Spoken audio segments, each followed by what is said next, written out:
जी students, अब हमारा lecture है question number 11, define acoustic protection. Acoustic protection क्या है?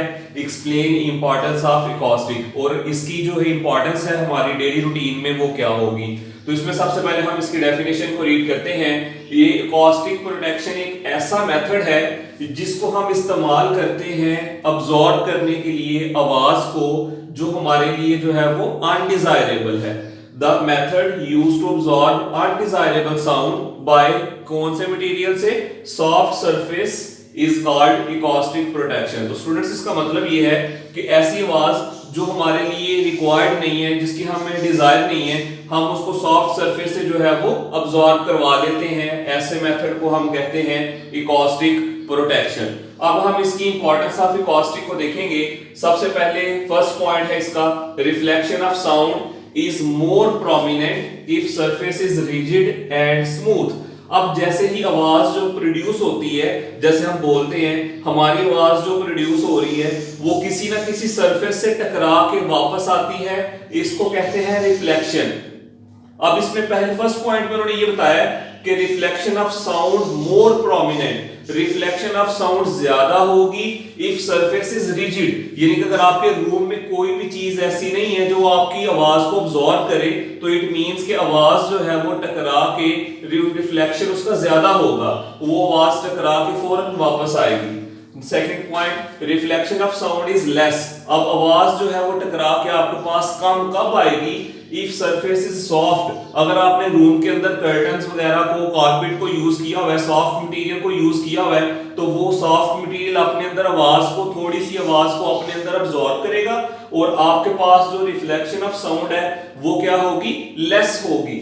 अब इसमें third point, by using soft materials like carpets, curtains, we can reduce noise pollution. हम इन्वायरमेंट में जो है वो नॉइज पोल्यूशन को भी कम कर सकते हैं। किन चीजों को इस्तेमाल करके? कारपेट्स को, कर्टन्स को, सोफास, इनको हम यूज करके नॉइज पोल्यूशन को कम से कम कर सकते हैं, बिकॉज ये जो सॉफ्ट मटेरियल है ये अपने अंदर आवाज को अब्सॉर्ब करते हैं। Next fourth point, if surface of classrooms and halls are too absorbent, अगर हम अपने क्लासरूम में और हॉल्स में जो है वो हमने कारपेट भी है हमारी क्लासरूम में, और क्लासरूम में जो है वो हमने कर्टन्स भी लगाए हुए हैं, इट मींस कारपेट जो है वो भी आवाज को अब्सॉर्ब करेगा, कारपेट भी आवाज को अब्सॉर्ब करेगा, तो फिर स्पीकर को जो है वो ज्यादा लाउड बोलना पड़ेगा, क्योंकि दोनों चीजें जो है वो आवाज को अब्सॉर्ब करेंगी, और वहां पे then level is low for audience. जब आप बोलेंगे तो आपकी ज्यादा आवाज तो ये चीजें अब्सॉर्ब करेंगी, और जो ऑडियंस है उसको आपकी आवाज क्या लगेगी? लो लगेगी। तो उसके लिए फिर हमें ज्यादा लाउड बोलना पड़ेगा। अब इसमें if the surface of classrooms and halls are reflective then sound becomes garbled. अब इसमें हमने ये समझना है कि अगर हमारे क्लासरूम में कोई भी कर्टन नहीं है, ठीक है, कोई भी कारपेट नहीं है, यानी कि आवाज को अब्सॉर्ब करने वाली कोई चीज नहीं है, तो क्या होगा? क्लासरूम की जो सरफेस है या हॉल्स है उसमें आवाज जो हमारी है वो दीवारों से टकरा के हमें डबल सुनाई देगी, जिसको हम कहते हैं साउंड बिकम्स गार्बल्ड, यानी कि आवाज हमें ठीक तरह से समझ नहीं आएगी क्योंकि उसमें रिफ्लेक्शन जो है वो ज्यादा होगा।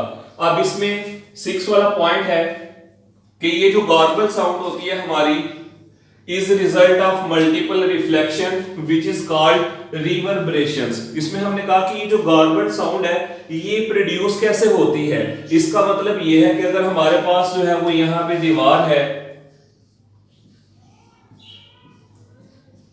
और जब आवाज की वेव्स इसके साथ आएगी तो वो टकरा के हमारे पास इस तरफ भी आएंगी, जिससे जो रिवर्बरेशन है यानी कि रिफ्लेक्शन है वो एक नहीं होगा बल्कि मल्टीपल रिफ्लेक्शंस होंगे, तो जिससे आवाज जो है वो अब्सॉर्ब नहीं होगी बल्कि टकरा के वापस ही आएगी। इसको हम कहते हैं रिवर्बरेशन। अभी हम इसको जो है वो एक शॉर्ट सी वीडियो से भी समझेंगे।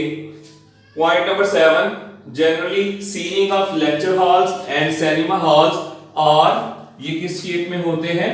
कर्व में होते हैं। इसको हमने डेली रूटीन में देखा होगा कि जो सिनेमा हॉल्स हैं, लेक्चर हॉल्स होते हैं यूनिवर्सिटीज में, इसमें क्या होता है कि उनकी जो सीलिंग है यानी कि उनका जो छत है वो प्लेन नहीं होता बल्कि वो कर्व शेप में होता है। वो कर्व शेप में इसलिए होता है ताकि आवाज जो है वो रिफ्लेक्शन के बाद यानी कि सभी जो हॉल्स के अंदर ऑडियंस है सब तक जाए, so that sound after reflection reach to all corners of the halls, ताकि आवाज जो है वो किसी एक साइड पे ना आए बल्कि आवाज जो है वो टकरा के सभी जो ऑडियंस है सभी कॉर्नर ऑफ हॉल्स तक जो है वो जाए। तो स्टूडेंट्स ये हमारा लेक्चर होगा क्वेश्चन नंबर 11 और इसमें हमने क्वेश्चन नंबर 11 में हम इस